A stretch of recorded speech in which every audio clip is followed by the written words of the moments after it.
সবাইকে স্বাগতম প্রেমিক স্কুলের আজকের অ্যাডমিশনের ক্লাসে। আপনাদের সাথে আছি আমি নাকির ইসলাম এবং আজকে আমরা আলোচনা করব ম্যাথ সেকেন্ড পার্টের একটা অত্যন্ত গুরুত্বপূর্ণ টপিক, সরলরেখায় বস্তু কণার গতি।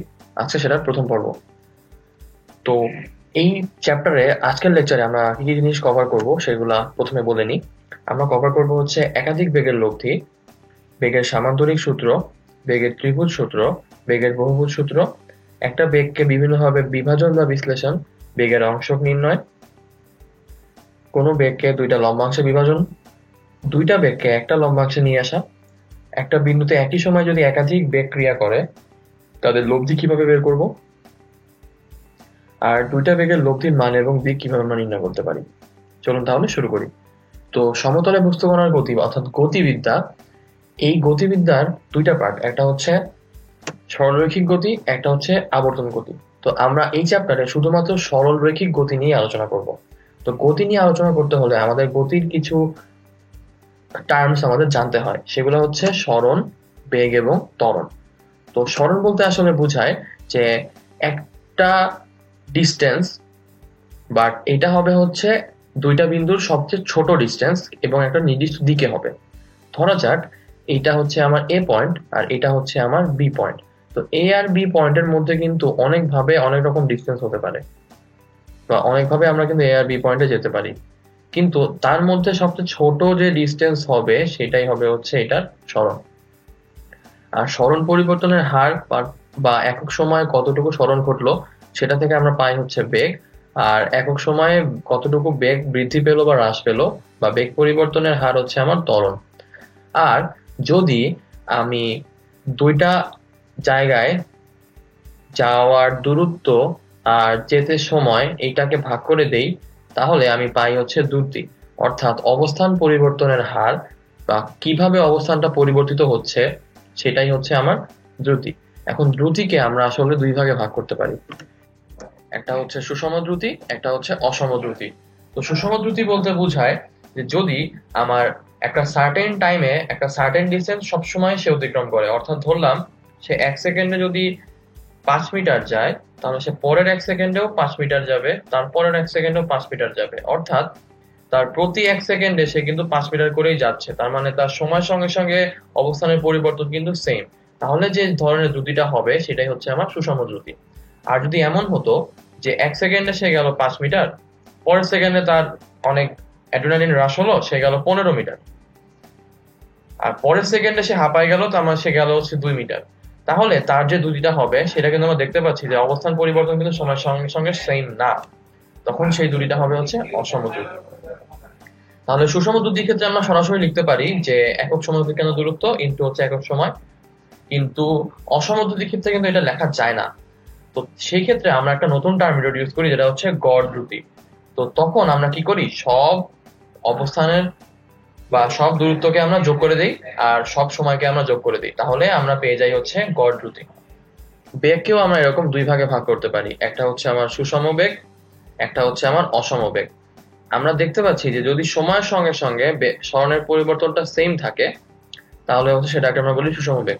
কারণ এখানে আমরা দেখতে পাচ্ছি যে সে ধরা যাক এই 1 সেকেন্ডে যদি 1 মিটার যায়, পরের 1 সেকেন্ডে সে আরো ওই 1 মিটারই যাবে, তার মানে তার যে কোনো সময় বেগের পরিবর্তন বা এই ঢাল এটা কিন্তু অলওয়েজ ফিক্সড। আর অসম বেগের ক্ষেত্রে তার একক সময়ে ধরা যাক যে এই সময়টায় সে যতটুকু গিয়েছিল, পরের সেম টাইম ফ্রেমে সে কিন্তু তার থেকে অনেক বেশি গেল, অর্থাৎ তার কিন্তু সময়ের সঙ্গে সঙ্গে সরণ পরিবর্তনটা সেম না। এখন এই যে এই সুষম বেগের যে ঢাল, এটাই কি তাহলে আমার একক সময়ে অতিক্রান্ত দূরত্বের মান এবং দিককে নির্দেশ করে, অর্থাৎ একক সময়ে সরণকে নির্দেশ করে? তাহলে এই ঢালটাই হচ্ছে আমার ত্বরণ, বা টু বি স্পেসিফিক সুষম ত্বরণ। তো আমরা এই ত্বরণ নিয়ে আরো পরে আলোচনা করব। আমরা মোটামুটি এখন শুধুমাত্র হচ্ছে বেগের লব্ধি এবং বেগ নিয়ে আলোচনা করব। তো শুরু করা যাক। তো বেগের লব্ধি সূত্রগুলোর মধ্যে সবার প্রথমে আসবে হচ্ছে বেগের ত্রিভুজ সূত্র। তো বেগের ত্রিভুজ সূত্র বলতে বোঝায় যে এটা একটা ত্রিভুজ, এই ত্রিভুজে ধরা যাক এইদিকে হচ্ছে ভি বেগ যাচ্ছে, আর এদিকে হচ্ছে ইউ বেগ যাচ্ছে। তাহলে বেগের ত্রিভুজ সূত্র বলে যে প্রথম বেগটার এই শুরুর পয়েন্টটা থেকে শেষ বেগটার শেষ পয়েন্টটা পর্যন্ত যেই বেগটা যাবে সেটাই হবে হচ্ছে তা এই ইউ বেগ আর ভি বেগের লব্ধি। তার মানে ডাব্লিউ ইজ ইকুয়াল টু হচ্ছে ইউ প্লাস ভি। আচ্ছা, এই বেগের ত্রিভুজ সূত্রটাকে আমরা একটু ঘুরিয়ে লিখতেও কিন্তু পারি। যদি আমরা চিন্তা করি যে এই একটা পয়েন্ট থেকে দুইটা বল সূচিত হচ্ছে বা দুইটা বেগ সূচিত হচ্ছে না, তাহলে এদেরকে কিন্তু আমরা লিখতে পারি যে W minus V is equal to হচ্ছে ইউ। এই লাইনটা কিন্তু আমরা এখান থেকেই পাই। কিন্তু আমি যদি এবার বলি যে আমাকে হচ্ছে এই পয়েন্টটা হচ্ছে এ, এই পয়েন্টটা হচ্ছে বি, তাহলে আমাকে যদি এ বি বের করতে হয় তাহলে আমরা কি লিখি? বি মাইনাস এ লিখি না? এইটাই কিন্তু হচ্ছে এইটাই বুঝায়। তো আশা করি বেগের ত্রিভুজ সূত্র আমরা বুঝতে পেরেছি। পরেরটায় যাই। পরেরটা হচ্ছে বেগের বহুভুজ সূত্র। তো বেগের বহুভুজ সূত্র বলে যদি কোনো একটা সার্টেন পয়েন্টে একাধিক বল কোইনসাইড করে বা একাধিক বল যদি একটা পয়েন্টে সমবিন্দু হয়, তাহলে ওই প্রত্যেকটা বল দিয়ে যদি আমি একটা বহুভুজ বানাতে পারি, তাহলে এই যে সবগুলো বল মিলে যে বহুভুজটা হলো সেটার প্রথম বলের প্রথম শুরুর বিন্দুটা আর শেষ বলের শেষ বিন্দুটার দিক বরাবর আমি যেই বলটা পাবো সেইটাই হবে হচ্ছে এই টোটাল 5টা বলের লব্ধি। এটা হচ্ছে বেগের বহুভুজ সূত্র। তাহলে আমরা পরেরটায় যাই। এবার আমরা শিখবো হচ্ছে বেগের সামান্তরিক সূত্র। তো বেগের সামান্তরিক সূত্রে বলা হয়েছে যে যদি একই বিন্দুতে দুইটা বেগ সামান্তরিকের দুইটা সন্নিহিত বাহু দ্বারা সূচিত হয়, তাহলে তাদের লব্ধি সামান্তরিকের কর্ণ বরাবর থাকবে।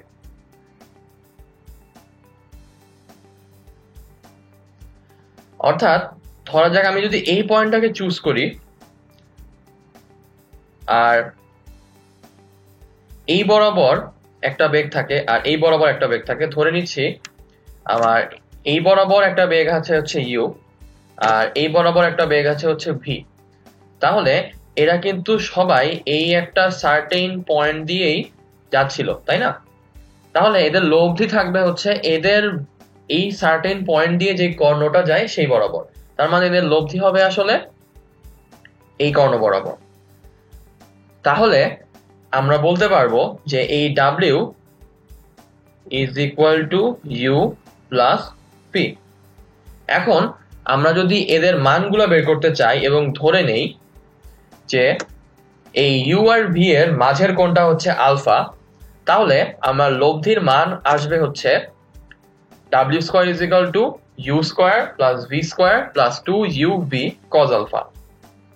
আর যদি আমি এই ডাব্লিউ আর ইউ এর মাঝের কোণটাকে থিটা ধরে নেই, তাহলে আমি লিখতে পারি যে theta is equal to tan inverse v sin alpha divided by u plus v cos alpha. এখন এটা মনে রাখার একটা বুদ্ধি আছে। বুদ্ধিটা হচ্ছে যে ডাব্লিউ যার সাথে অ্যাঙ্গেলটা উৎপন্ন করে সে হচ্ছে নিচে খালি থাকে, আর যে বাকি থাকে সে হচ্ছে উপরে tan এর ডিভাইড হয়ে যায়। tan কে ভাগ করলে উপরে থাকে হচ্ছে sin, নিচে থাকে হচ্ছে cos, এই কারণে উপরে হচ্ছে sin আলফা, নিচে হচ্ছে cos আলফা।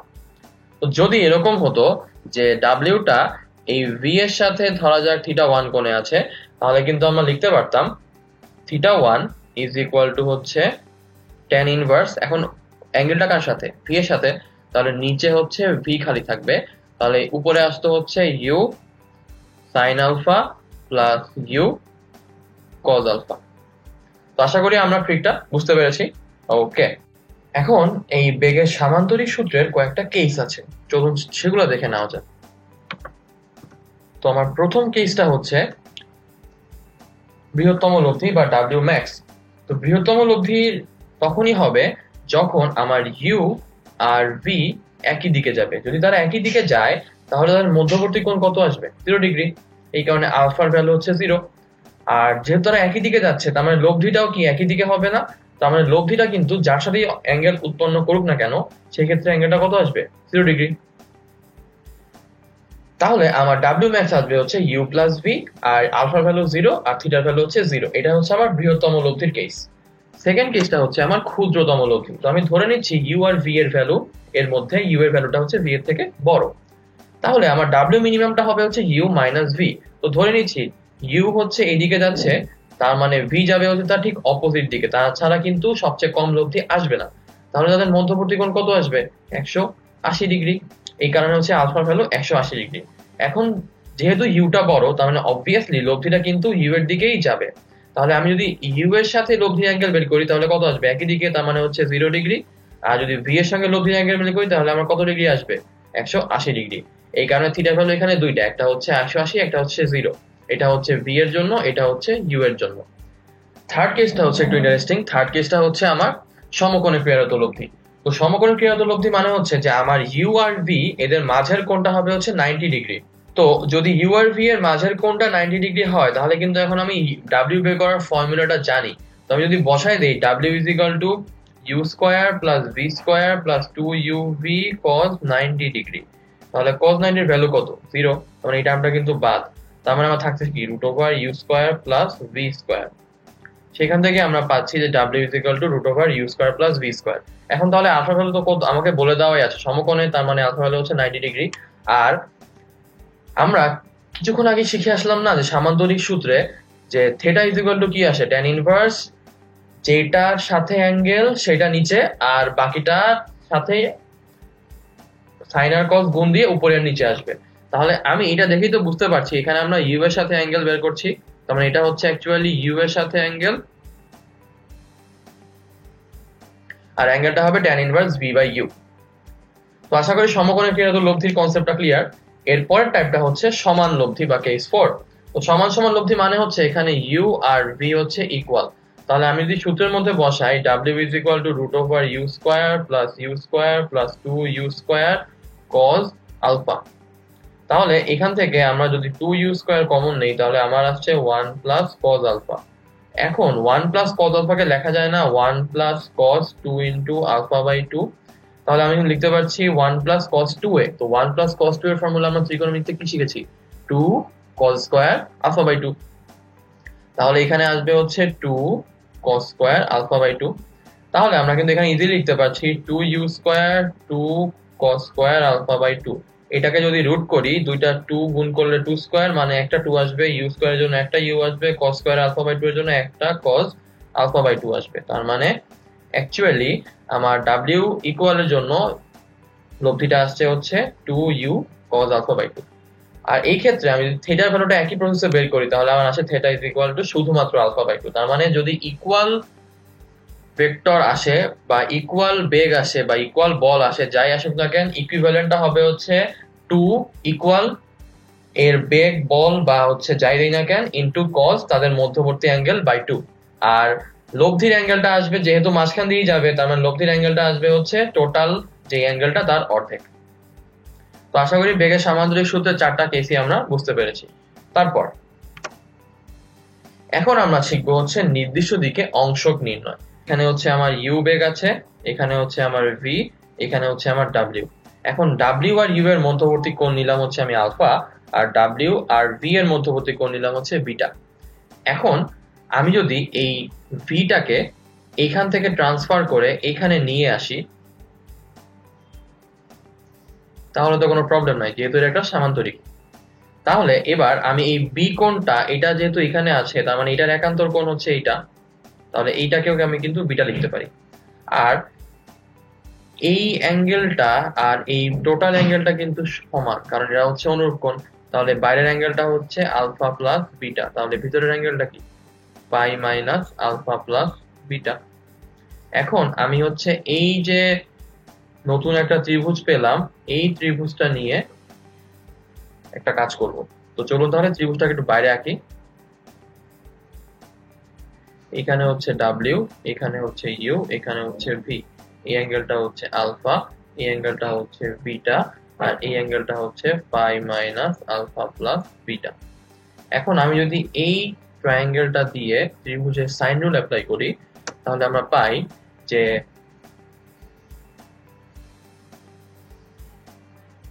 এই ইউ ডিভাইডেড বাই সাইন এই অ্যাঙ্গেলটা, ভি ডিভাইডেড বাই সাইন এই অ্যাঙ্গেলটা, আর ডাব্লিউ ডিভাইডেড বাই সাইন এই অ্যাঙ্গেলটা। এখন sine pi minus alpha plus beta is equal to sine alpha plus beta, তাহলে আমরা কিন্তু সুন্দর একটা ফর্মুলা পেয়ে যাই। এখন এই ফর্মুলা থেকে আমি যদি দুইটা অনুপাত নেই, এইটা আর এইটা, আবার এইটা আর এইটা, তাহলে কিন্তু সুন্দর মতো আমরা পেয়ে যাই U is equal to W sine beta divided by sine alpha plus beta, আর V is equal to W sine alpha divided by sine alpha plus beta. এটা হচ্ছে নির্দিষ্ট দিকে অংশ নির্ণয়ের ফর্মুলা। এখন এই ফর্মুলাটা যদি আমি একটু মডিফাই করতে চাই, তাহলে কিন্তু আমরা একটা স্পেশাল কেস নিয়ে চিন্তা করতে পারি। ওই স্পেশাল কেসটাই আমরা পরে স্লাইডে শিখব। এটা হচ্ছে লম্বাংশক নির্ণয়। তো অর্থাৎ আমি যদি এই টোটাল অ্যাঙ্গেলটাকে একটা সার্টেন ভ্যালু ধরে নেই, যে এই টোটাল অ্যাঙ্গেলটা হচ্ছে 90 ডিগ্রি, তাহলে আমরা কিন্তু বলতে পারি এইটার একটা সার্টেন ভ্যালু এখন আছে 90, এটার একটা সার্টেন ভ্যালু এখন আছে হচ্ছে 90। তাহলে সাইন 90 এর ভ্যালু কত? 1। তাহলে আমরা ডিরেক্ট পাচ্ছি যে U is equal to W sine beta আর V is equal to W sine alpha. এটা হচ্ছে নির্দিষ্ট দিকে লম্বাংশ নির্ণয়ের ফর্মুলা। তো আশা করি আমরা অংশক আর লম্বাংশক দুইটাই কিন্তু বুঝতে পেরেছি। এখন এটা কিন্তু অনেকখানি ফ্যামিলিয়ার একটা জিনিস। আমরা ফিজিক্সে বা নর্মাল বলের ক্ষেত্রে বলের বিভাজন করতাম না যে কোনো দিকে উপাংশ নির্ণয়, সেখানেও কিন্তু আমরা এই টাইপের কাজই করতাম। তবে ওখানে একটা পার্থক্য ছিল, সেটা হচ্ছে যে কোনো দিকে উপাংশ ছিল হচ্ছে যে কোনো যার উপাংশ বের করতেছি সেটা গুণন হচ্ছে কস যেই দিকে উপাংশ বের করতেছি সেই অ্যাঙ্গেলটা। এখানে কিন্তু ব্যাপারটা তা না। তাই ব্যাপারটাকে আমরা ভালোভাবে বুঝে কোথায় উপাংশ চেয়েছে আর কোথায় লম্বাংশ চেয়েছে সেটা কিন্তু আমরা চিন্তা করে এরপরে কাজ করব। ওকে, তাহলে আমরা পরের টপিকে যাই। এবার আমরা শিখবো হচ্ছে সমবিন্দু বলের লব্ধি। তো ধরে নিচ্ছে এই যে লাল ডট হচ্ছে একটা পয়েন্ট, এই পয়েন্টটার মধ্যে দিয়ে চারটা বল ক্রিয়া করছে।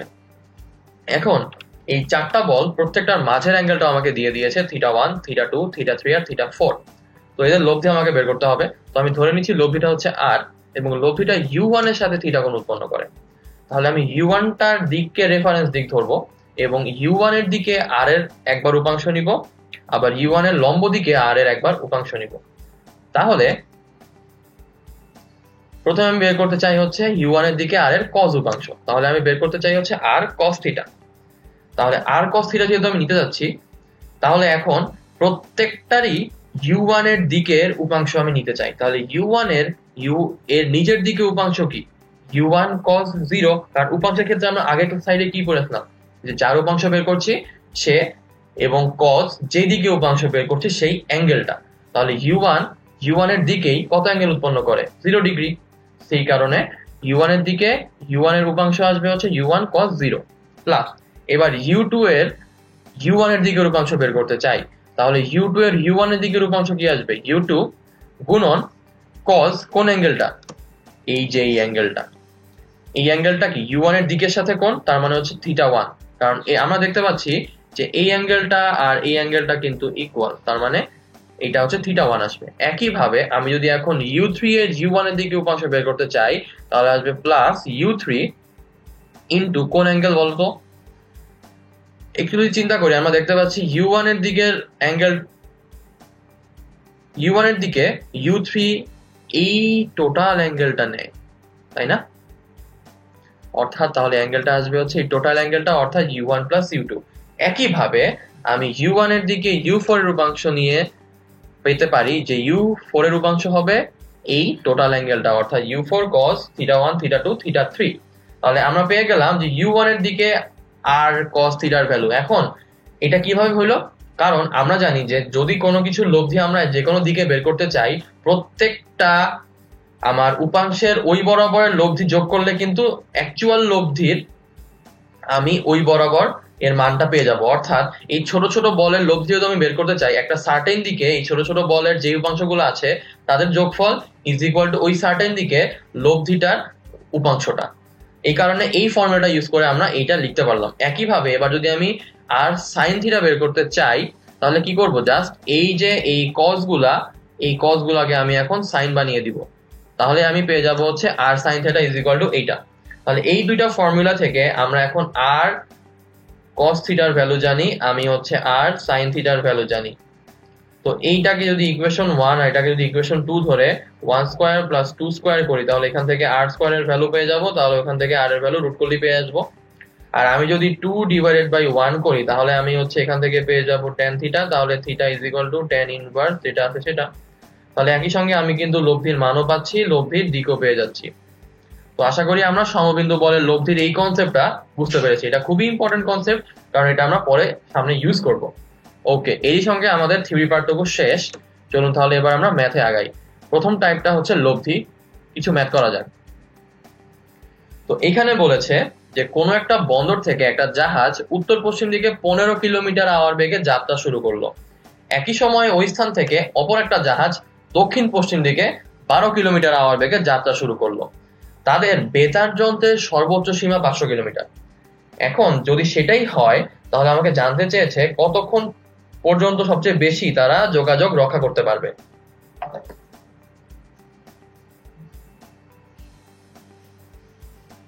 এখন আমি আগে যেহেতু এখানে দিক নিয়ে কাজ করছি, তাহলে একটা স্থানাঙ্ক অক্ষ ব্যবস্থা নিয়ে সেখানে উত্তর দক্ষিণ পূর্ব পশ্চিম নাম্বারিং করে ফেলি। তাহলে এটা হচ্ছে নর্থ সাউথ ইস্ট আর ওয়েস্ট পেয়ে গেলাম। এবার আমাকে প্রথম লাইনে বলেছে যে জাহাজ উত্তর পশ্চিম দিকে, মানে হচ্ছে নর্থ ওয়েস্ট দিকে যাচ্ছে। নর্থ ওয়েস্ট দিকে যাওয়া মানে হচ্ছে এখানে কিন্তু যেহেতু কোনো অ্যাঙ্গেল বলে দেওয়া হয়নি, তার মানে সে অ্যাকচুয়ালি নর্থ ওয়েস্টের মাঝখান দিয়ে, অর্থাৎ একদম সমদ্বিখণ্ডক বরাবর যাচ্ছে। তাহলে নর্থ ওয়েস্টের মাঝের অ্যাঙ্গেল 90 ডিগ্রি আমরা দেখতেই পাচ্ছি, তাহলে এর সমদ্বিখণ্ডক বরাবর গেলে কত ডিগ্রি অ্যাঙ্গেল আসবে? 45 ডিগ্রি অ্যাঙ্গেল। তার মানে সে 45 ডিগ্রি অ্যাঙ্গেল করে এই বরাবর যাবে, তাহলে তার বেগ এই বরাবর হচ্ছে 15 কিলোমিটার। একইভাবে পরের লাইনে আমরা দেখতে পাচ্ছি সে দক্ষিণ পশ্চিম দিকে, তার মানে যেহেতু কোনো অ্যাঙ্গেল দেওয়া নেই, এটা হবে 45 ডিগ্রি অ্যাঙ্গেল, তাহলে সে দক্ষিণ পশ্চিম দিকে একইভাবে এই লাইন বরাবর যাচ্ছে। তাহলে প্রথম লাইন বরাবর আমি দিলাম 15 কিলোমিটার, সেকেন্ড লাইন বরাবর দিলাম আমি 12 কিলোমিটার। এখন তারা মধ্যবর্তী ডিস্টেন্স ম্যাক্সিমাম যদি 500 কিলোমিটার পর্যন্ত থাকে তাহলেই তারা যোগাযোগ রক্ষা করতে পারবে। অর্থাৎ আমাকে কিন্তু দেওয়া আছে এই যে এই ডিস্টেন্সটা হচ্ছে 500 কিলোমিটার। এখন আমাকে বের করতে বলেছে সর্বোচ্চ কতক্ষণ সময়, মানে কত টাইম পর্যন্ত তারা এই যোগাযোগটা রক্ষা করতে পারবে। তো তাহলে ম্যাথটা শুরু করে ফেলি। তো এখন আমি ধরে নিচ্ছি যে তারা টি সময় পর্যন্ত যোগাযোগ রক্ষা করতে পারবে। তাহলে টি সময়ে এই জাহাজটা যাবে কতটুকু? 15টি। আর এই জাহাজটা যাবে কতটুকু? 12টি। এখন এই অ্যাঙ্গেলটা হচ্ছে 45 ডিগ্রি, এই অ্যাঙ্গেলটা হচ্ছে 45 ডিগ্রি, তাহলে এইটাও আসবে কত? 45 ডিগ্রি, এইটাও আসবে হচ্ছে 45 ডিগ্রি। তার মানে এইটার আর এইটার মাঝের অ্যাঙ্গেল অ্যাকচুয়ালি কত? 90 ডিগ্রি। তাহলে এই দুইটা জাহাজের লব্ধি ইজ ইকুয়াল টু কি? এটা হবে না বেগের ত্রিভুজ সূত্র অনুযায়ী? তাহলে আমরা কি লিখতে পারি যে লব্ধি ইজ ইকুয়াল টু হচ্ছে এই ডিস্টেন্সটা, মানে হচ্ছে 500। তাহলে লব্ধির ফর্মুলা ইউজ করে আমরা লিখতে পারলাম যে 15টি হোল স্কয়ার প্লাস 12টি হোল স্কয়ার প্লাস 2 ইন্টু 15টি ইন্টু 12টি cos 90 ইজ ইকুয়াল টু 500। তাহলে এখান থেকে cos 90 এর ভ্যালু 0, তাহলে আমরা এখান থেকে ইজিলি বের করতে পারছি যে টি এর ভ্যালু আসবে 500 বাই এটা, মানে হচ্ছে 26.02 আওয়ার। তার মানে তারা এই 26.02 ঘন্টা পর্যন্ত নিজেদের মধ্যে যোগাযোগটা রক্ষা করতে পারবে। আশা করি ম্যাথটা আমরা বুঝতে পেরেছি। পরটায় যাই। তো পরের ম্যাথে আমাকে বলেছে পরস্পর লম্বভাবে মিলিত দুইটা রেলপথের একটার উপর দিয়ে ঘন্টায় 30 কিলোমিটার বেগে সকাল 10টায় একটা ট্রেন অতিক্রম করে, আর ওই লম্বভাবে আরেকটা রেলপথ দিয়ে দ্বিতীয় একটা ট্রেন ঘন্টায় 40 কিলোমিটার বেগে বিকাল 3টায় জংশনে পৌঁছায়। আমাকে বের করতে বলেছে তাদের কোন সময়টায় দূরত্বটা সর্বনিম্ন ছিল এবং সেই সর্বনিম্ন দূরত্বটার মান আসলে কত। তো যেহেতু লম্বভাবে দুটা রেলপথ, তাহলে রেলপথ দুটা নিয়ে নেই।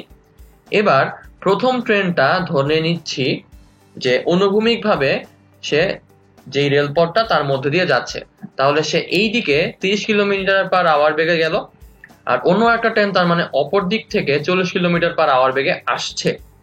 তো প্রথম ট্রেনটা কিন্তু সকাল 10টায় চলে গেল, আর পরের ট্রেনটা হচ্ছে বিকাল 3টায় জংশনে পৌঁছায়। তাহলে তাদের একটার স্টার্টিং টাইম আর একটা রিসিভিং টাইমের মধ্যবর্তী সময়টা আসলে কত? 5 ঘন্টা। তো এখন এই 5 ঘন্টায় 30 কিলোমিটার পার আওয়ার বেগে সে কতটুকু যাবে? 30 ইন্টু 5 অর্থাৎ 150 কিলোমিটার। আর 5 ঘন্টায় 40 কিলোমিটার পার আওয়ার বেগে সে কতটুকু যাবে? 5 ইন্টু 40 অর্থাৎ 200 কিলোমিটার। তার মানে এইটার ভ্যালু আসলে 200 কিলোমিটার। আমি এবার ধরে নেই তারা টি সময়ে তাদের মধ্যকার ক্ষুদ্রতম দূরত্বে হচ্ছে পৌঁছায়। যদি সে টি সময়ের মধ্যকার ক্ষুদ্রতম দূরত্বে পৌঁছায়, তাহলে এই টোটালটা আমি জানি 200 কিলোমিটার, আমি ধরে নিচ্ছি এইটুকু হচ্ছে তাদের মধ্যবর্তী ক্ষুদ্রতম দূরত্ব। তাহলে এইটুকু যেতে এর সময় লাগবে ধরে নিলাম 30t, আর এইটুকু যেতে এর সময় লাগবে ধরে নিলাম 40t। তাহলে এইটার ভ্যালু কত আসবে? 200 মাইনাস 40t। তাহলে এখন এইটুকুর ভ্যালু আমি জানি, এইটুকুর ভ্যালু আমি জানি। তাহলে আমি যদি এবারও লব্ধির ফর্মুলা অ্যাপ্লাই করি, এখানে আসবে 90 ডিগ্রি, তার মানে আবার আগের ফর্মুলা। আর এইটা হচ্ছে আমার ক্ষুদ্রতম ডিস্টেন্সটা, যেটা আমি জানি না। তাহলে আমি ধরে নিচ্ছি ক্ষুদ্রতম ডিস্টেন্স ইজ ইকুয়াল টু এই ফর্মুলাটা।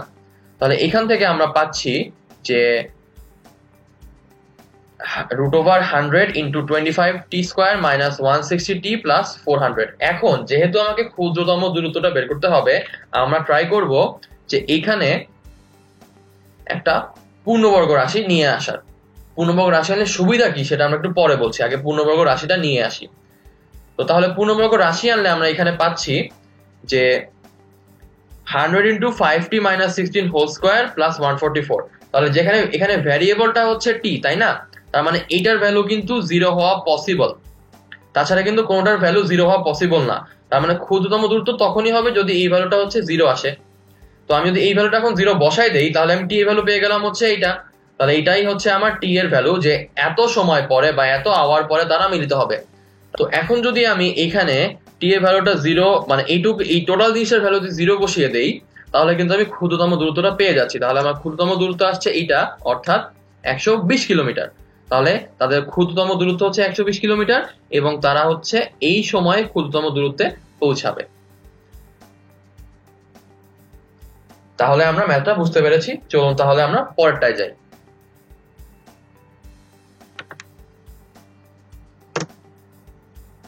তো পরের ম্যাথে আমাকে বলেছে দুইটা গাড়ি একই সময় এ এবং বি বিন্দু থেকে যাত্রা শুরু করে। তো ধরে নিচ্ছি যে এটা হচ্ছে গাড়ি 1, এটা হচ্ছে গাড়ি 2, তারা একই সময় এ আর বি থেকে যাত্রা করছে। এদের গতিপথ এ বি এর সঙ্গে 30 ডিগ্রি এবং 60 ডিগ্রি কোণে আছে। তো খুব ভালো কথা, এই যে 30 ডিগ্রি কোণে আছে, এই যে 60 ডিগ্রি কোণে আছে। তো এ বি এর ভ্যালু হচ্ছে 40 কিলোমিটার দেওয়া আছে, আর প্রথম গাড়িটা অর্থাৎ এই গাড়িটার গতিবেগ দেওয়া আছে হচ্ছে 20√3 কিলোমিটার পার আওয়ার। আমাকে বের করতে বলেছে যে তারা কতক্ষণ পরে মিলিত হবে, অর্থাৎ টি এর ভ্যালুটা কত। চলুন তাহলে ম্যাথটা শুরু করা যাক।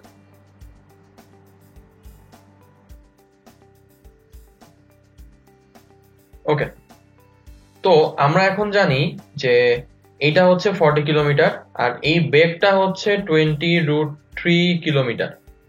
তো আমি ধরে নেই তারা হচ্ছে টি সময় পরে মিলিত হবে। তাহলে এটাকে যদি আমি টি দিয়ে গুণ দিয়ে দেই, তাহলে এটা এখন একটা দূরত্ব হয়ে গেল না? তাহলে এটা একটা ডিস্টেন্স, এটা একটা ডিস্টেন্স, আর এটা হচ্ছে 30, এটা হচ্ছে 60, তার মানে এটা অবভিয়াসলি কত হবে? 90 ডিগ্রি। তাহলে আমি যদি এখন এই ত্রিভুজের মধ্যে সাইন রুল অ্যাপ্লাই করি, তাহলে আমরা পাই যে 40 ডিভাইডেড বাই সাইন এই অ্যাঙ্গেলটা is equal to 60, sorry, is equal to এইটা ডিভাইডেড বাই সাইন এই অ্যাঙ্গেলটা। তাহলে এখান থেকে আমরা টি এর ভ্যালু ডিরেক্ট পেয়ে যাই হচ্ছে 1। তার মানে তারা অ্যাকচুয়ালি 1 আওয়ার পরে মিলিত হবে।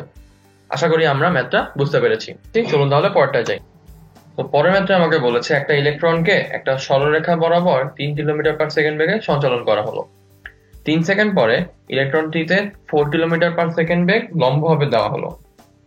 আমাকে বের করতে হবে যাত্রা শুরুর 5 সেকেন্ড পরে সেটার অতিক্রান্ত দূরত্বটা কত। তো মনে করলাম এটা হচ্ছে একটা সরলরেখা, এই সরলরেখা থেকে এখানে 3 কিলোমিটার পার সেকেন্ড বেগে একটা ইলেকট্রনকে সঞ্চালন করা হলো।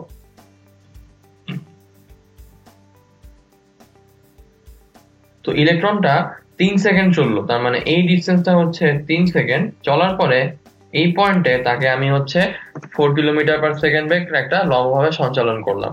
তাহলে এই বাকি সময়টা সে কিন্তু আর এই 3 কিলোমিটার পার সেকেন্ড বেগে যাবে না, সে তখন লব্ধি বেগে যাবে 3 আর 4-এর।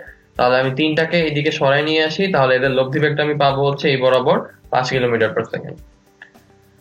কিভাবে পেলাম? এই যে এটা হচ্ছে 90 ডিগ্রি, তাহলে √4 square plus 3 square plus 0 is equal to হচ্ছে 5। তাহলে এই বরাবর বেগটা হচ্ছে আমার 5 কিলোমিটার পার সেকেন্ড। এখন 5 কিলোমিটার পার সেকেন্ড, তাহলে সে কতটুকু সময় গেল? এই যে 5 সেকেন্ডের মধ্যে কিন্তু এখানে সে অলরেডি 3 সেকেন্ড চলে গিয়েছে, তাহলে এখানে যাবে হচ্ছে 2 সেকেন্ড, টোটাল হলো 5 সেকেন্ড। তাহলে 5 সেকেন্ডে সে এই পয়েন্টে পৌঁছালো। তাহলে আমাকে বের করতে হবে এই ডিস্টেন্সটা কত। তাহলে শুরু করে ফেলি। এখন 3 সেকেন্ডে সে এই দূরত্ব গিয়েছিল, তাহলে এই দূরত্বটা হচ্ছে 3 কিলোমিটার পার সেকেন্ড বেগে যাওয়ার কারণে 3 ইন্টু 3 অর্থাৎ 9 কিলোমিটার। তারপরে এই দূরত্বটা হচ্ছে 5 কিলোমিটার পার সেকেন্ডে গিয়েছিল এবং সময়টা ছিল হচ্ছে 2 সেকেন্ড, তাহলে এই ডিস্টেন্সটা আসবে হচ্ছে 5 ইন্টু 2 অর্থাৎ 10 কিলোমিটার। তাহলে আমি এই ডিস্টেন্সটা পেয়ে গেলাম হচ্ছে 10 কিলোমিটার, এই ডিস্টেন্সটা পেয়ে গেলাম হচ্ছে 9 কিলোমিটার। আমাকে বের করতে হবে এই ডিস্টেন্সটা কত। তো আমরা ডিসটেন্স বের করার জন্য যে ফর্মুলা ইউজ করি সেটা সাধারণত কোনটা? পিথাগোরাসের ফর্মুলা। তো পিথাগোরাস এখানে অ্যাপ্লাই করতে পারছি না, তো পিথাগোরাস যদি অ্যাপ্লাই করতে চাই তাহলে আমাকে এটা একটু অন্যভাবে সিস্টেম করতে হবে। তো আমরা এই অ্যাঙ্গেলটা বের করে ফেলি। কিভাবে বের করব? যে আমরা কিন্তু জানি যে লব্ধিটা এদের লম্ব হওয়ার কারণে হয়েছে, তাহলে আমি ধরে নিচ্ছি এই অ্যাঙ্গেলটা হচ্ছে থিটা। তাহলে আমি যদি theta is equal to tan inverse 4/3 করি তাহলে কিন্তু আমার অ্যাঙ্গেলটা চলে আসছে। তো theta is equal to tan inverse 4/3 করি, তাহলে আমি কিন্তু ইজিলি বলতে পারছি যে এইখান থেকে থেটা ইজ ইকুয়াল টু আমার আসছে cos ইনভার্স 3/5 আর থেটা ইজ ইকুয়াল টু আসছে sin ইনভার্স 4/5। তাহলে এই ডিসটেন্সটা হচ্ছে 10, তাহলে এই অ্যাঙ্গেলটা হচ্ছে tan ইনভার্স 4/3। তাহলে সেই হিসাবে এই উপাংশটা আমি পাচ্ছি tan cos tan ইনভার্স 4/3, যেখান থেকে হচ্ছে 10 ইন্টু cos tan ইনভার্স 4/3 কে লেখা যায় cos ইনভার্স 3/5।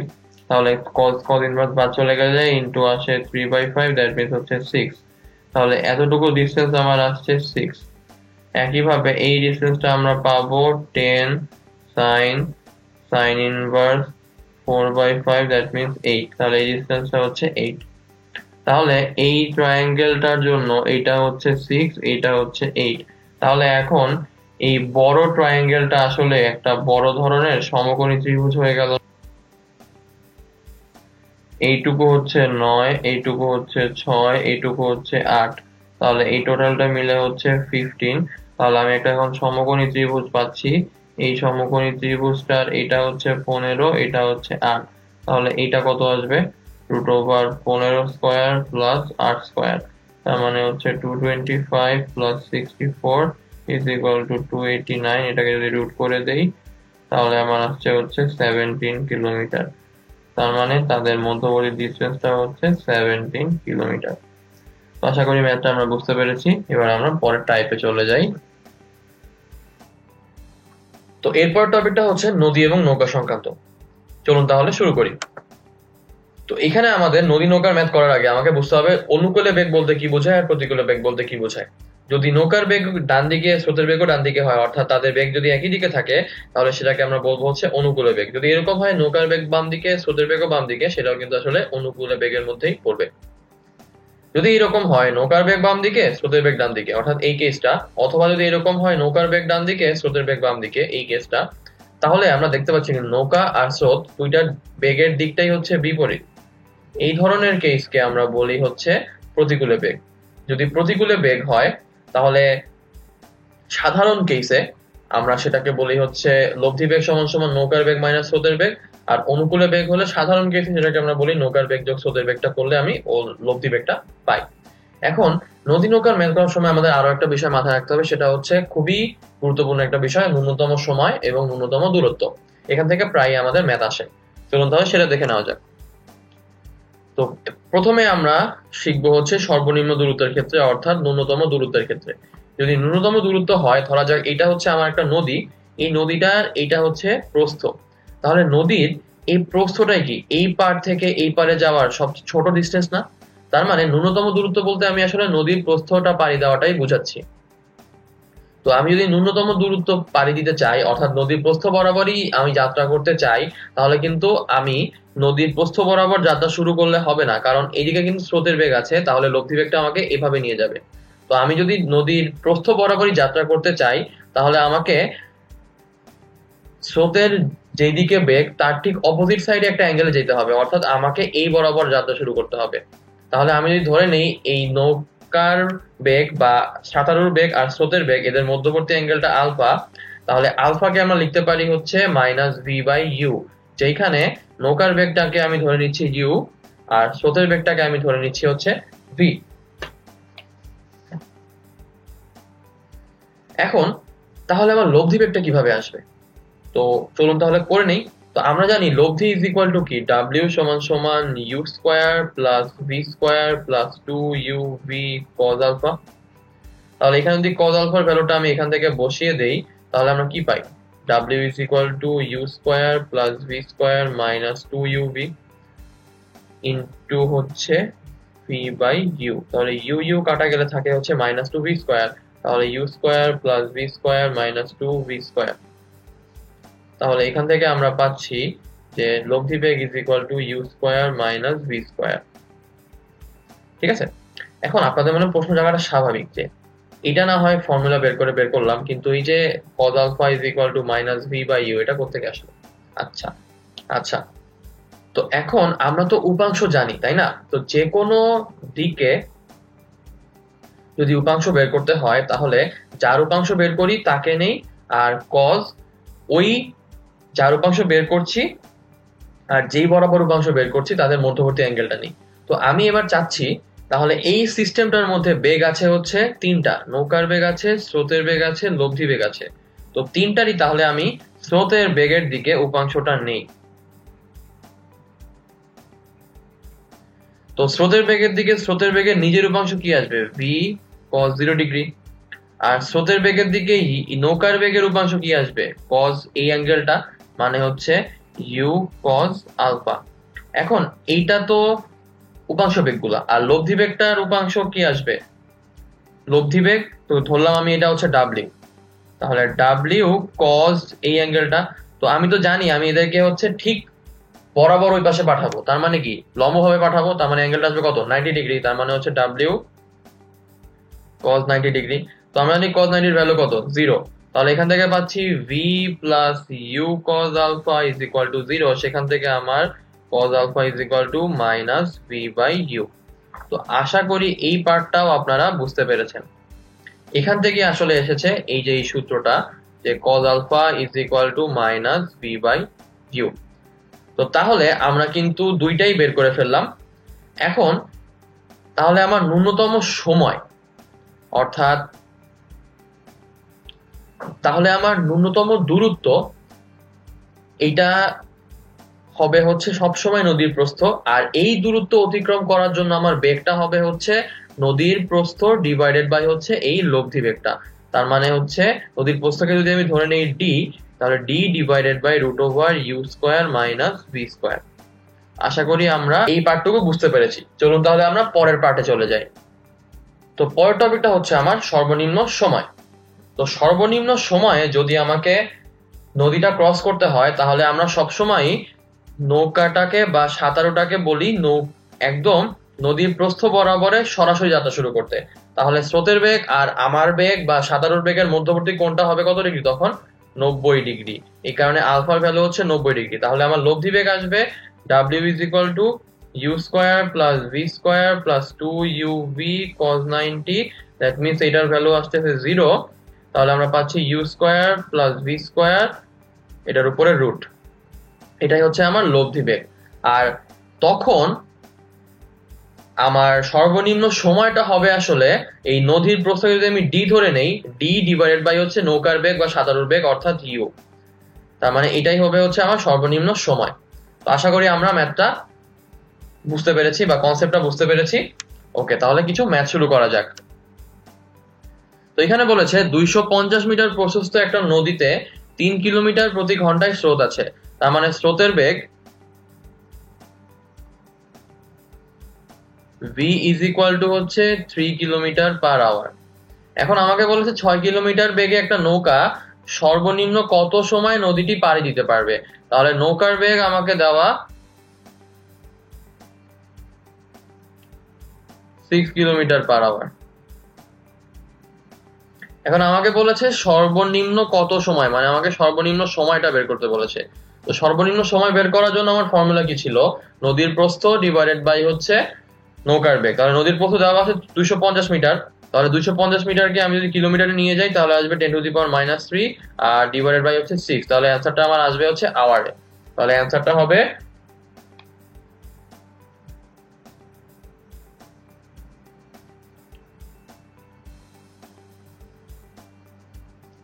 1/24 আওয়ার। আশা করি আমরা ম্যাথটা বুঝতে পেরেছি। আচ্ছা, পরের ম্যাথটা যাই। পরের ম্যাথটায় বলেছে 1 কিলোমিটার প্রশস্ত একটা নদী 2 কিলোমিটার বেগে প্রবাহিত হয়, তার মানে আমার স্রোতের বেগ v ইজ ইকুয়াল টু হচ্ছে 2 কিলোমিটার পার আওয়ার।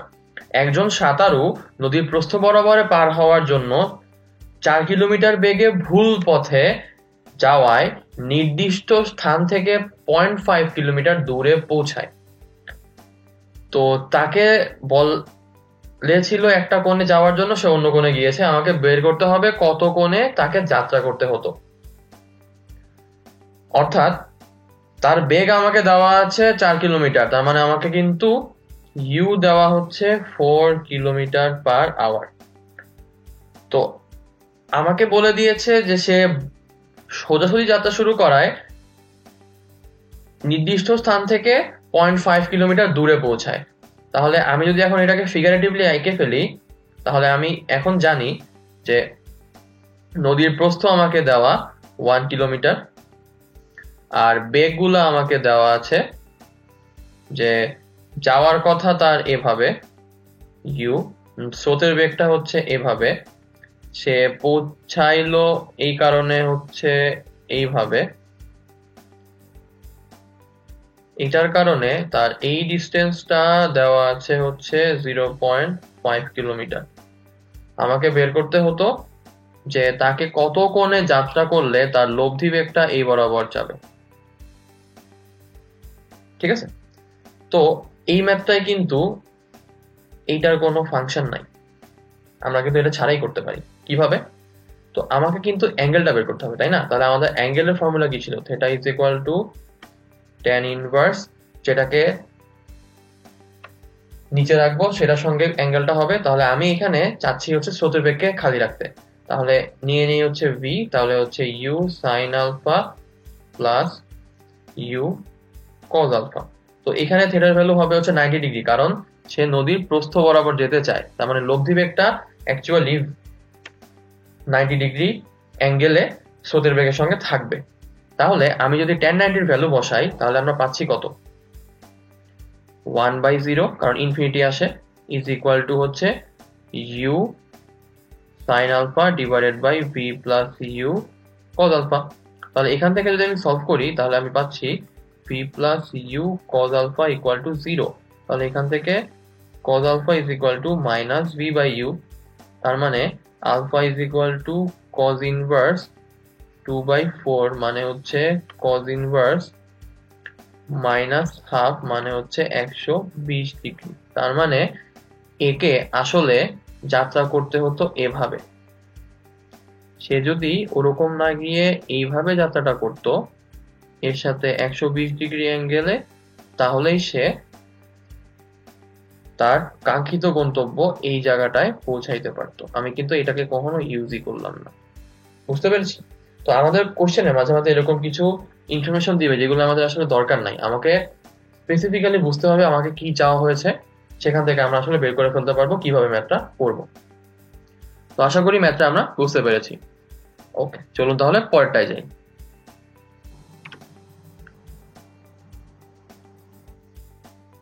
তো এখানে বলেছে একজন সাঁতারুর নদীটা আড়াআড়ি ভাবে পারাপার হতে t1 সময় লাগে। একই দূরত্ব তীর বরাবর যেতে t2 সময় লাগলে t1:t2 এর রেশিওটা আমাকে বের করতে বলেছে। তো কোশ্চেনটা একটু আমরা ব্রেকডাউন করি। তো ধরা যাক এটা হচ্ছে আমার একটা নদী, তো সাঁতারুটা আড়াআড়ি ভাবে যাবে, তার মানে হচ্ছে এই প্রস্থ বরাবর একবার গেল, আবার প্রস্থ বরাবর একবার আসবে। তো আমি যদি ধরে নেই যে আমার স্রোতের বেগ হচ্ছে এই দিকে, তাহলে তাকে অবভিয়াসলি এই বরাবর যাত্রা শুরু করতে হবে, তাহলেই সে একমাত্র এরকম ভাবে যেতে পারবে। একইভাবে যখন সে ওই দিক থেকে এই এই জায়গা থেকে আসবে, তখন স্রোতের বেগ কিন্তু এইদিকেই থাকবে, তখন তাকে আবার এই বরাবর যাত্রা শুরু করতে হবে, তখন সে আবার এই বরাবর আসতে পারবে। তাহলে প্রত্যেক ক্ষেত্রে কিন্তু তাকে আড়াআড়ি ভাবে যাত্রার জন্য লব্ধি বেগটাই নিতে হচ্ছে। তো লব্ধি বেগটার এখানে যদি আমি নেই, তাহলে আমি কোন দূরত্বটা যাচ্ছি? সবসময় কি সর্বনিম্ন দূরত্ব যাচ্ছি না? তো সর্বনিম্ন দূরত্বের ক্ষেত্রে আমরা কিন্তু ডিরেক্ট ফর্মুলাটা এখন জানি। তো যদি আমি ডিরেক্ট ব্যাপারটা অ্যাপ্লাই করি, তাহলে আমার এইখানে cos আলফার ভ্যালু আসবে হচ্ছে -v/u, যেখানে আমি ধরে নিচ্ছি যে নদীতে স্রোতের বেগ ইজ ইকুয়াল টু হচ্ছে v, আর হচ্ছে সাঁতারুর বেগ ইজ ইকুয়াল টু হচ্ছে u। এখন তাহলে cos আলফার ভ্যালু যদি এটা আমি পেয়ে যাই, তাহলে আমি এখান থেকে লব্ধি বেগটা বের করে ফেলতে পারি ইজিলি। সেটা আসবে হচ্ছে √u² plus v² minus 2uv into হচ্ছে v/u। সেখান থেকে আমরা পাচ্ছি √u² মাইনাস v²। তাহলে সে কিন্তু একবার গিয়েছে আর একবার সে হচ্ছে ফেরত এসেছে, তাই না? তো আমি যদি ধরে নেই এই ডিস্টেন্সটা হচ্ছে d, তাহলে তাদের সময় t1 ইজ ইকুয়াল টু আসবে 2d, কারণ সে একবার গেল d দূরত্ব, আবার আসলেও d দূরত্ব, তাহলে d প্লাস d অর্থাৎ 2d। তাহলে 2d দূরত্ব ডিভাইডেড বাই হচ্ছে u² মাইনাস v², এটা হচ্ছে t1 এর ভ্যালু। এবার t2 এর ক্ষেত্রে আসি।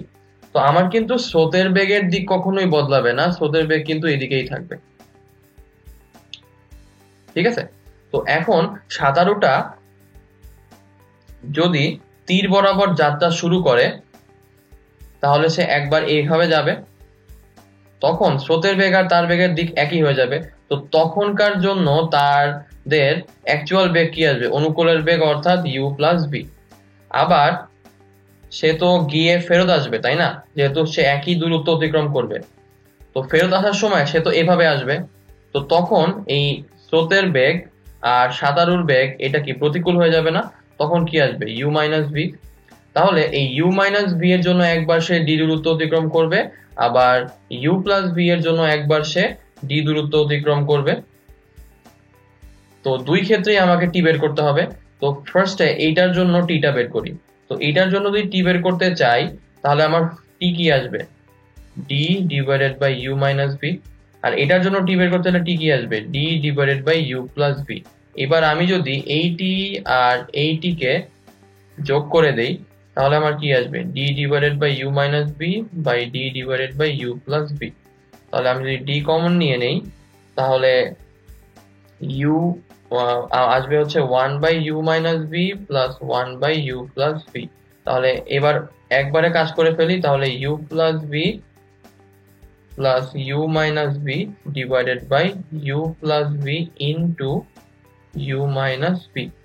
তাহলে আমরা পাচ্ছি যে টোটাল এই যাওয়া আসার time is equal to d into হচ্ছে 2u divided by u² minus v²। তাহলে এখন আমি হচ্ছে যদি t1 ইজ টু হচ্ছে t2 করি, তাহলে t1 divided by t2 is equal to হচ্ছে 2d divided by √u² minus v² ভাগ d into 2u divided by u² minus v²। তাহলে 2d by √u² minus v² into হচ্ছে u² minus v² divided by 2d into u।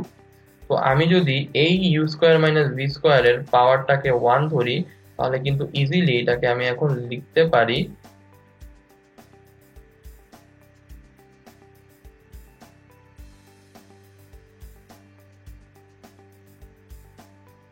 এইটা square.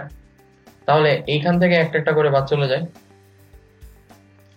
আর এই 2d আর এই 2dও কিন্তু বাদ চলে যায়। তো তাহলে যদি এদেরকে আমি বাদটা দিয়েই দেই, তাহলে কি আসে? এইটা যাবে, এইটা যাবে, এখান থেকে স্কয়ারটা চলে যাবে। তাহলে আমার রেশিওটা আসবে আসলে উপরে থাকবে শুধুমাত্র √u² মাইনাস v², আর নিচে থাকবে হচ্ছে u। তাহলে এটাকে যদি ইস টু করি, তাহলে u² minus v² is to হচ্ছে u। তার মানে আমার actually t1 is to t2 is equal to root over u square minus v square is to হচ্ছে u আসবে। তো আশা করি আমরা ম্যাথটা বুঝতে পেরেছি। ওকে, এই সঙ্গে নদী নৌকার ম্যাথের সবগুলো টাইপই আমরা আসলে কভার করে ফেললাম। চলুন তাহলে আমরা পরের টাইপে যাই। তো পরের টাইপটা হচ্ছে আমার আপেক্ষিক বেগ। ওকে, তো এই আপেক্ষিক বেগ বলতে আসলে আমরা কি বুঝাচ্ছি? তো আমাদের কিন্তু সবারই এরকম এক্সপিরিয়েন্স আছে যে আমরা বাসের একটা উইন্ডো সিটে বসে আছি, তো অপর সাইডে যখন একটা বাস আসছে হঠাৎ করে আমাদের কাছে মনে হচ্ছে যে আমাদের বাসের থেকে ওই বাসের বেগটা হঠাৎ করে অনেক বেশি বেড়ে গেল এবং সাই সাই করে চলে গেল। এই যে আমাদেরকে মনে হলো, আমাদের কাছে মনে হলো হঠাৎ করে বাসের বেগটা বেড়ে গেল, এটাই হচ্ছে আমাদের আপেক্ষিক বেগ। এটার কারণেই আমাদের মনে হয় যে আসলে বাসের বেগটা হঠাৎ করে বেড়ে গেছে। এখন তাহলে ব্যাপারটা আসলে অ্যাকচুয়ালি কি ঘটে সেটা একটু দেখে নেই। তো ধরা যাক এটা তো অপর সাইড থেকে কথা বললাম, যদি এরকম হয় যে আমি একটা বাসে চড়ে এভাবে যাচ্ছি, আমার পাশে দিয়ে আর একটা বাস এভাবে যাচ্ছে, তো আমার বেগ হচ্ছে ধরা যাক 50 কিলোমিটার পার আওয়ার আর এই বাসের বেগ ধরা যাক 40 কিলোমিটার পার আওয়ার। তো আমি কিন্তু এই বাসটাকে কখনোই আমাকে ক্রস করতে দেখবো না। কিন্তু যদি এরকম হয় যে এই বাসের বেগটা 40 না হয়ে 60 কিলোমিটার পার আওয়ার হলো, তাহলে আমি কি দেখবো যে আমার সাপেক্ষে আস্তে আস্তে বাসটা একটু একটু একটু করে সামনে আগায় যাচ্ছে এবং আমার কাছে মনে হবে সে অ্যাকচুয়ালি 10 কিলোমিটার পার আওয়ার বেগে আগায় গেল। ব্যাপারটা একটু উইয়ার্ড না? যে আমি কিন্তু 50 কিলোমিটার পার আওয়ার বেগে ছিলাম, সে ছিল 60 কিলোমিটার পার আওয়ার বেগে, তার তো যাওয়ার কথা 60 কিলোমিটার পার আওয়ার বেগে, কিন্তু আমার কাছে কেন মনে হবে সে 10 কিলোমিটার পার আওয়ার বেগে আগায় গেল? আচ্ছা, এই যে প্রথমবার মনে হলো সে অনেক দ্রুত চলে গেল, সেকেন্ড টাইম মনে হলো সে আস্তে আস্তে সামনে আগায় যাচ্ছে, এই দুইটাই কিন্তু আপেক্ষিক বেগের একটা কনসেপ্ট। তো এই সেম কেসে যদি এরকম হতো যে আমি যাচ্ছি 50 কিলোমিটার পার আওয়ার বেগে, রাস্তার অন্য লেন দিয়ে একটা বাস আসছে 60 কিলোমিটার পার আওয়ার বেগে, যেই মুহূর্তে আমাদের দুইজনের উইন্ডশিল্ড মানে বাসের যে প্রথম গ্লাসটা আর ওই বাসের প্রথম গ্লাসটা এক জায়গায় আসবে, মনে হবে হঠাৎ করেই এই সেকেন্ড বাসটার বেগটা নর্মালি বেড়ে গেল এবং সে সাই সাই করে সামনে আগায় গেল। এইটাও কিন্তু আমরা অনেকবারই এক্সপেরিয়েন্স করেছি বাসের ক্ষেত্রে। তো এটাই হচ্ছে আপেক্ষিক বেগের আমাদের রিয়েল লাইফ এক্সাম্পল। তাহলে আমরা দেখে নেই এই মেকানিজমটা কিভাবে ওয়ার্ক করে। তো যার আমি আপেক্ষিক বেগটা বের করি তাকে অ্যাকচুয়ালি আমি দিকটা বদলাই দিই। তো ধরা যাক আমি আমার নিজের সাপেক্ষে, মানে আমি 50 কিলোমিটার বেগে আগাচ্ছিলাম না, তাহলে আমার নিজের সাপেক্ষে এই মুখোমুখি যে বেগ বাসটা আসছে তার আপেক্ষিক বেগটা বের করতে চাই। তাহলে আমার সাপেক্ষে যেহেতু বের করব, তাহলে আমার বেগটাই ছিল সামনের দিকে, তাহলে এটার জাস্ট আমি অপোজিট বেগটা নিয়ে নিব, অর্থাৎ এই বরাবর বেগটা নিয়ে নিব। এখন সে আসছিল 60 কিলোমিটার পার আওয়ার বেগে আর আমি যাচ্ছিলাম 50 কিলোমিটার পার আওয়ার বেগে। তাহলে এখন যখন আমি এক্সপেরিয়েন্স করব যে এইখানে এই বাসটা চলে এসেছে, তখন আমি অ্যাকচুয়ালি এক্সপেরিয়েন্স করব আমার বেগ প্লাস এই বাসের বেগের যোগফলের বেগে এই বাসটা আগায় যাচ্ছে, অর্থাৎ সে কিছুক্ষণের জন্য 110 কিলোমিটার পার আওয়ার বেগে যাচ্ছে বলে আমার মনে হবে। তো অবভিয়াসলি 50-র তুলনায় 110 কিলোমিটার কি অনেক অনেক বেশি না? জাস্ট ডাবল এর থেকেও একটু বেশি কিন্তু। তো এই কারণে আমার তখন মনে হচ্ছে যে সে অনেক বেশি বেগে আগায় গেল। আবার এই ব্যাপারটার ক্ষেত্রে আসি, এখানে আমি যাচ্ছিলাম 50 কিলোমিটার পার আওয়ার বেগে, আমার পিছন থেকে একটা বাস 60 কিলোমিটার পার আওয়ার বেগে আগায় যাচ্ছে। তো আমার সাপেক্ষে যেহেতু এরটা আবার বের করতে চাই, তাহলে আমি কি করব, আমার বেগটাকে আবার ঘুরিয়ে দিব, ছিলাম সামনের দিকে দিলাম পিছনের দিকে। তাহলে এখন আমার মনে হবে যে আমার সাপেক্ষে সে আসলে এই 60 মাইনাস 50 যেহেতু দিকটা বদলাই গেল, এই কারণে 10 কিলোমিটার পার আওয়ার বেগে আস্তে আস্তে করে সামনে আগায় যাচ্ছে। তো আশা করি আপেক্ষিক বেগের ব্যাপারটা আপনারা বুঝতে পেরেছেন। তো তার মানে আমাদের বটম লাইন কি দাঁড়ালো, যার সাপেক্ষে বেগ আমি বের করতে চাই, অর্থাৎ যার সাপেক্ষে আপেক্ষিক বেগ আমি বের করতে চাই, তাকে আমি সবসময় বেগটা উল্টাই দিব। ক্লিয়ার? এই একটা প্রিন্সিপালের উপর দাঁড়া করিয়ে আমি বাকি সবগুলা ম্যাথ করব। তো খুবই সাবধানে আমরা ম্যাথগুলা শুরু করি। চলুন তাহলে সামনে আগাই।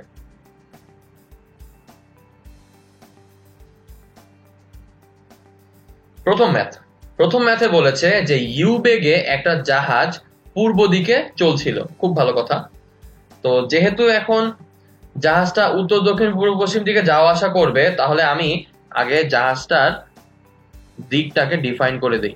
তো আমরা জানি যে এটা হবে হচ্ছে নর্থ, এটা হবে হচ্ছে সাউথ, এটা হবে হচ্ছে ওয়েস্ট, এটা হবে হচ্ছে ইস্ট। মানে এটা হচ্ছে পূর্ব, এটা হচ্ছে উত্তর, এটা হচ্ছে দক্ষিণ, এটা হচ্ছে পশ্চিম। জাহাজটা অ্যাকচুয়ালি কোন দিকে যাচ্ছিল? পূর্ব দিকে যাচ্ছিল। তার মানে জাহাজটার যাওয়ার রাস্তাটা হচ্ছে এইদিকে। তো এইদিকে কত বেগে যাচ্ছিল? ইউ বেগে। এখন অপর একটা জাহাজ প্রথমটার দিকের সাথে উত্তর দিকে থিটা কোণে আনত রেখায় 2u বেগে চলছে। তাহলে প্রথমটার দিকের সাথে থিটা কোণে আনত রেখায় উত্তর দিকে 2u বেগে চলছে। ঠিক আছে? তো এখন এই প্রথম জাহাজের যাত্রীদের কাছে মনে হচ্ছে যে এই জাহাজটা আসলে এই থিটা কোণে নাই, এই জাহাজটা আসলে চলছে যে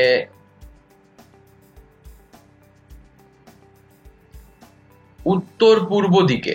মানে উত্তর পূর্ব দিক মানে কি? যেহেতু কোনো অ্যাঙ্গেল বলা নাই, তার মানে উত্তর পূর্বের মাঝখান দিয়ে, অর্থাৎ 45 ডিগ্রি অ্যাঙ্গেলে এইভাবে যাচ্ছে।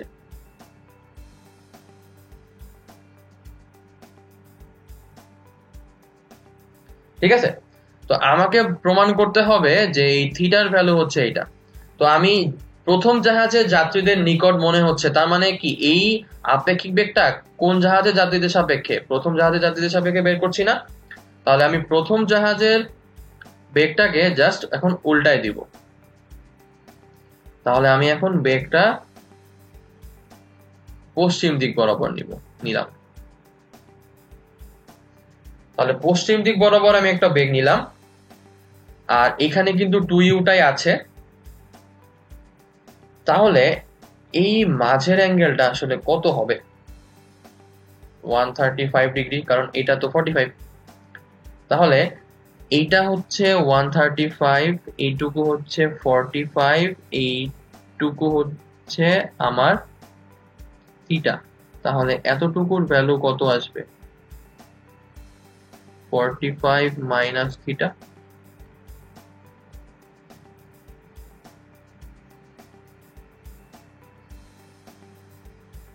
বুঝতে পেরেছি? ওকে, তাহলে এবার আমি একটু চিত্রটাকে ফ্রেশ করে আঁকি। যে এইদিকে হচ্ছে ইউ, এইদিকে হচ্ছে আমার লব্ধি বেগ, আর এইদিকে হচ্ছে আমার 2u।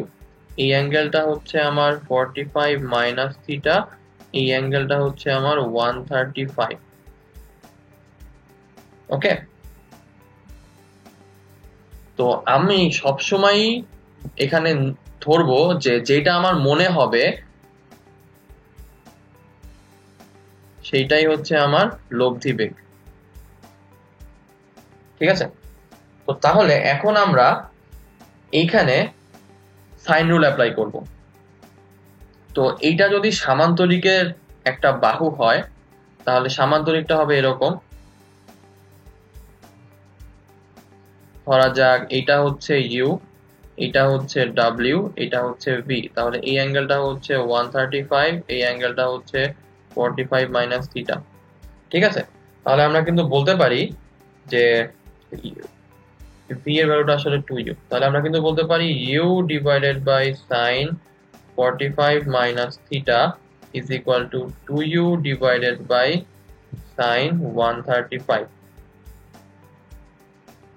তো সাইন 45 মাইনাস থিটা আর সাইন 135 এদেরকে যদি এখন আমি সলভ করে ফেলি, তাহলে কিন্তু আমি লিখতে পারি যে 1 আর ওখানে হচ্ছে 2। তাহলে হচ্ছে সাইন 135 ইজ ইকুয়াল টু হচ্ছে সাইন 45 মাইনাস থিটা। তাহলে সাইন 135 এর ভ্যালু হচ্ছে 1/√2। সাইন 45 মাইনাস থিটাকে আমি যদি সূত্র ফেলি, তাহলে আসে sine 45 cos theta minus cos 45 sine theta. তাহলে কিন্তু আমি এই জায়গাতেও আমি রিপ্লেস করে লিখতে পারি যে এইটা ইজ ইকুয়াল টু 1/√2, এইটা ইজ ইকুয়াল টু 1/√2। তাহলে এখানে লিখলাম 1/√2, এখানেও লিখলাম 1/√2। ঠিক আছে? তো এই যে এখানে একটা 2 ছিল ওটা কিন্তু আমরা লিখি নাই, তাই না? তাহলে 2টাকে যদি আমি এখন নিয়ে আসি তাহলে এখানে একটা 2 থাকবে, আর এই 2টাকে এখানে পাঠিয়ে দিলে এখানে হয়ে যাবে একটা হাফ। তাহলে 1/√2 বাদ চলে যায়, তাহলে এখানে থাকে হচ্ছে হাফ, এখানে থাকে হচ্ছে cos theta minus sin theta. তাহলে আমি যদি এখন এটাকে স্কয়ার করে দেই তাহলে আসে 1/4, এখানে আসে হচ্ছে sin square theta plus cos square theta মানে হচ্ছে 1 মাইনাস হচ্ছে 2 sin থিটা cos থিটা। তো 2 sin থিটা cos থিটার ভ্যালু অ্যাকচুয়ালি কত? sin 2 theta. আর 1টাকে ওই পাশে নিয়ে গেলে আমার আসে হচ্ছে 1 মাইনাস 1/4 মানে হচ্ছে 3/4। তাহলে এখান থেকে আমরা পাই theta is equal to sin inverse 3/4, 2 theta ছিল এখানে একটা হাফ চলে আসবে, তাহলে এই যে প্রুফটা হয়ে গেল theta is equal to half sin inverse 3/4। তো আমরা কি ম্যাথটা বুঝতে পেরেছি? ওকে, আশা করি এই ম্যাথটা আমাদের খুব ভালোভাবেই ক্লিয়ার হয়েছে। এটা কিন্তু খুবই একটা মজার ম্যাথ ছিল, আমাদের এই ম্যাথটা কিন্তু প্রায় আসে, বা ইভেন বিভিন্ন ধরনের পরীক্ষায়ও এই ম্যাথটা আমরা প্রায় দেখতে পাবো। ওকে, তাহলে আমরা পরের ম্যাথে যাই। তো পরেরটায় বলেছে এক লোক ঘন্টায় 3 কিলোমিটার বেগে হাঁটলে বৃষ্টি উল্লম্বভাবে পড়ে বলে তার কাছে মনে হয়। বৃষ্টির প্রকৃত বেগ যদি 3 কিলোমিটার হয় তাহলে তার প্রকৃত দিক নির্ণয় করতে হবে। তো তাহলে এখানে আমি ব্যাপারটাকে ফিগারেটিভলি এঁকে ফেলি যে লোকটা ধরা যাক সে এই দিক বরাবর হাঁটছিল। তো সে যদি এই দিক বরাবর হাঁটে তাহলে তার কাছে মনে হয় বৃষ্টি হচ্ছে ডিরেক্ট উল্লম্ব বরাবর পড়ছে, তার মানে হচ্ছে বৃষ্টিটা পড়বে হচ্ছে এই বরাবর। তাহলে আমি এটার সাপেক্ষে এটা তার মনে হচ্ছে, তার মানে এই বেগটাকে আমি পিছন দিকে নিয়ে নেই, তাহলে এইটা হচ্ছে আমার দেওয়া আছে 3। এখন আমাকে বলেছে যে বৃষ্টির প্রকৃত বেগ হচ্ছে 3√3 কিলোমিটার। তাহলে আমি ধরে নিচ্ছি বৃষ্টির প্রকৃত হচ্ছে এইভাবে যাচ্ছে, এটার ভ্যালু দেওয়া আছে 3√3। তাহলে এখন এই অ্যাঙ্গেলটা আমি জানি সেটা হচ্ছে 90 ডিগ্রি। আমাকে বের করতে হবে যে বৃষ্টির প্রকৃত দিকটা কত। তাহলে আমি ধরে নিচ্ছি এইটা হচ্ছে আমার থিটা। তাহলে আমি যদি ব্যাপারটাকে এখন একটু ফ্রেশ করে আঁকি তাহলে ব্যাপারটা দাঁড়ায় এরকম, এটা হচ্ছে 3, এটা হচ্ছে 90, এটা হচ্ছে 3√3, এটাকে ধরে নিলাম আমি হচ্ছে থিটা। তাহলে আমি যদি এইখানে সাইন রুল অ্যাপ্লাই করি তাহলে আমি পাই 3 divided by sin theta is equal to 3√3 divided by sin 90। তাহলে এখান থেকে আমরা পাচ্ছি যে sin theta is equal to হচ্ছে 1/√3, অর্থাৎ আমার থিটা ইজ ইকুয়াল টু হচ্ছে sin ইনভার্স 1/√3। তাহলে বৃষ্টির প্রকৃত বেগ হবে হচ্ছে, যদি আমি এটাকে পূর্ব দিক ধরে নেই তাহলে পূর্ব দিকের সাথে বৃষ্টির প্রকৃত বেগের অ্যাঙ্গেলটা হবে ধনাত্মক ঘড়ির কাঁটার দিকে,